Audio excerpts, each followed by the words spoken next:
Hi, I'm DA Metrov. In this third instructional video, we're going to talk about classic story structure.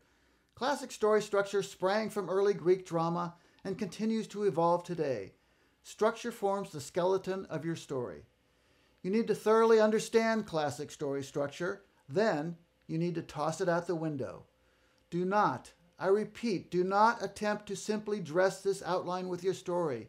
Use it only as a guide, a source of inspiration. Refer to it if you get stuck developing your plot. Otherwise, your story will be stiff, organic, and will feel like you painted it by numbers. Before we go over structure, you should understand that stories are metaphors.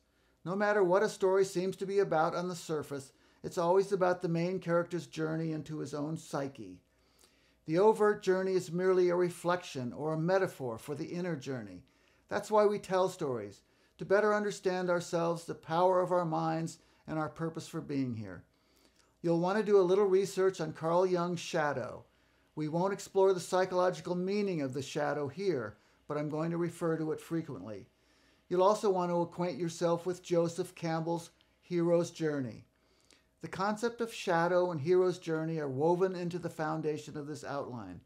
I'm going to go through this quickly, so just listen and let it soak in. Afterwards, you'll be able to download a PDF of the most advanced classic story structure outline that exists today. Keep it in a safe place. You'll want to study it for years to come. Let's dive in. 1. Start by hooking the audience with an unexpected opening related to the community problem. A story is generally about some problem and the hero who's going to solve it. 2. Next, introduce hero. Make him appealing, identifiable, sympathetic, likable. Give him the attributes that make him empathetic. We want our readers and audience to experience the story through him. At the same time, show his flaw. Make it clear as day that somehow he's off balance. Something's preventing his happiness. He's formed emotional barriers to life. 3. Hero is driven to achieve a desire, that thing he thinks will fix him or heal his inner wound. Think about all the stories you've read and movies you've watched about characters driven to find some treasure.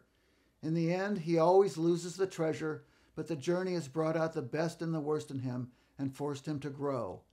He doesn't get the gold, but he finally becomes human. He earns a soul, and no one can put a price on that.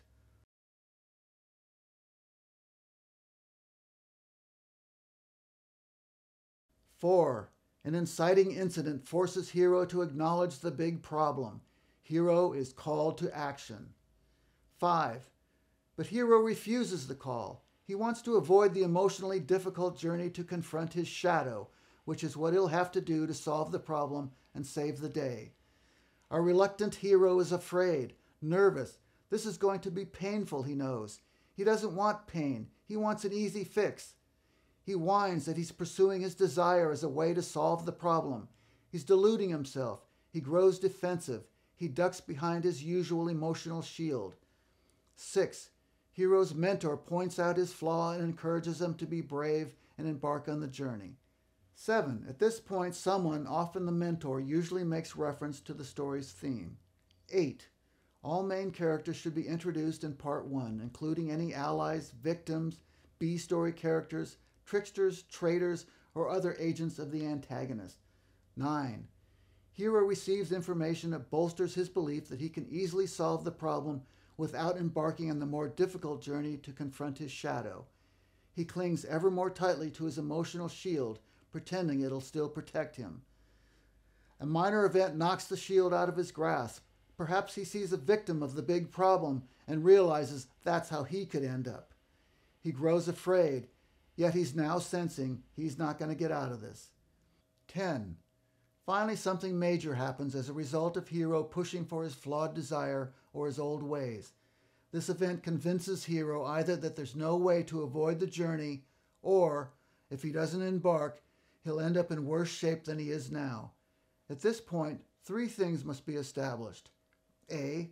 Our empathy for hero must be sealed. B. We must be rooting for him to succeed. C. We must be worried for him and wonder if he'll survive. This becomes the central dramatic question and must remain in focus throughout the entire story. Hero decides to embark on the journey. Readers should be thinking to themselves, "Oh my God, how is he ever going to do this?"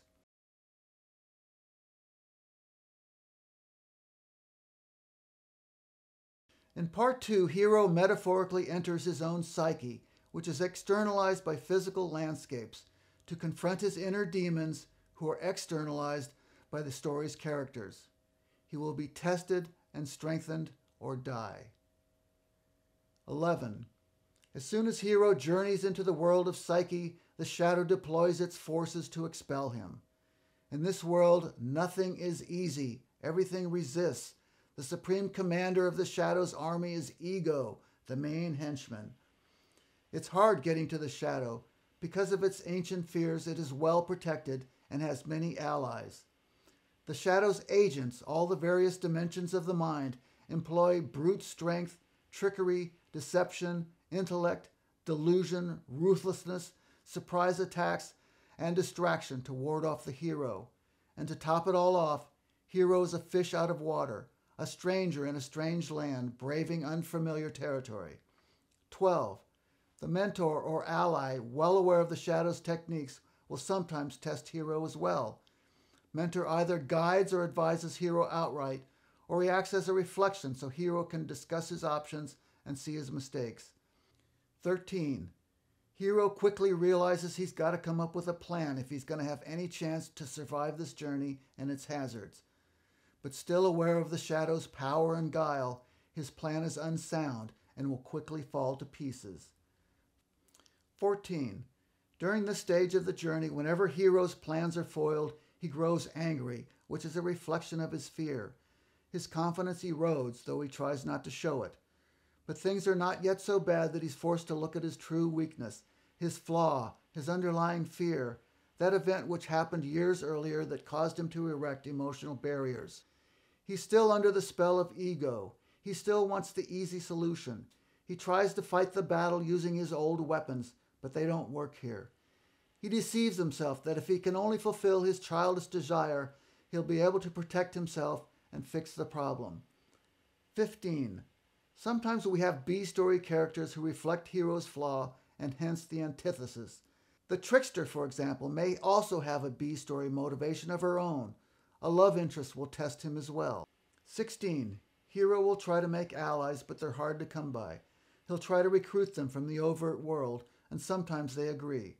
He'll avoid his mentor because subconsciously he knows his mentor is going to pressure him to look at the hard facts, to take the scarier route.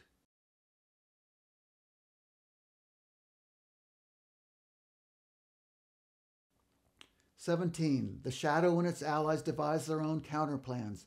Shadow is well aware of Hero's weaknesses and will do everything possible to exploit them. Shadow pressures Ego to be ruthless, to attack Hero's Achilles heel, his flaw.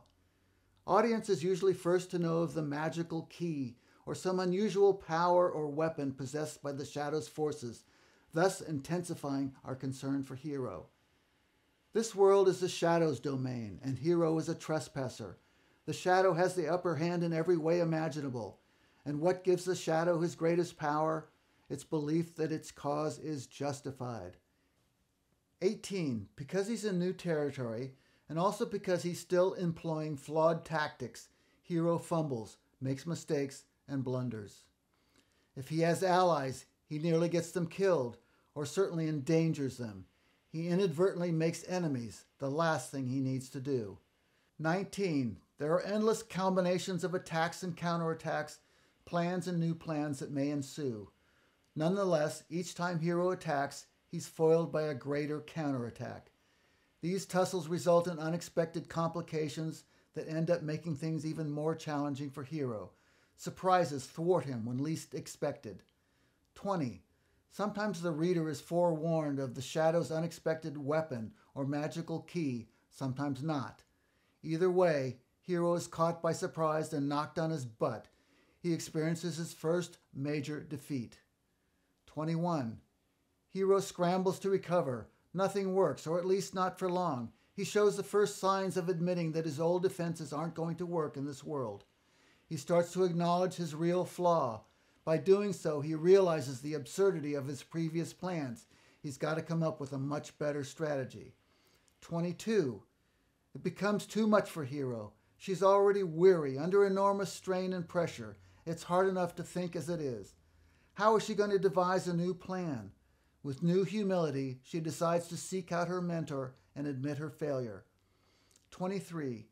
Here we give the reader a glimpse of the hero's real problem, the event which happened years earlier that crippled him, left him wounded, caused him to be flawed. We learn of that terrible trauma that drove him into fear and shame, which he still dreads around every corner, projection to everyone he meets. 24. Hiro confers with his mentor. Mentor lambasts Hiro for not listening sooner. Mentor may taunt him and tell him to go ahead and destroy himself. Hiro grows defensive. He's had a hard enough time. He doesn't need any more punishment from his own trainer. Mentor lightens up. Mentor uses some technique to inspire Hiro, to keep him going. Sometimes Mentor fills Hiro with compassion and outrage by showing him victims of the community problem. For the first time, Hiro becomes genuinely concerned for the community welfare and not just his own. Plus, he realizes that he might end up a victim as well if he doesn't figure out how to lick this conundrum.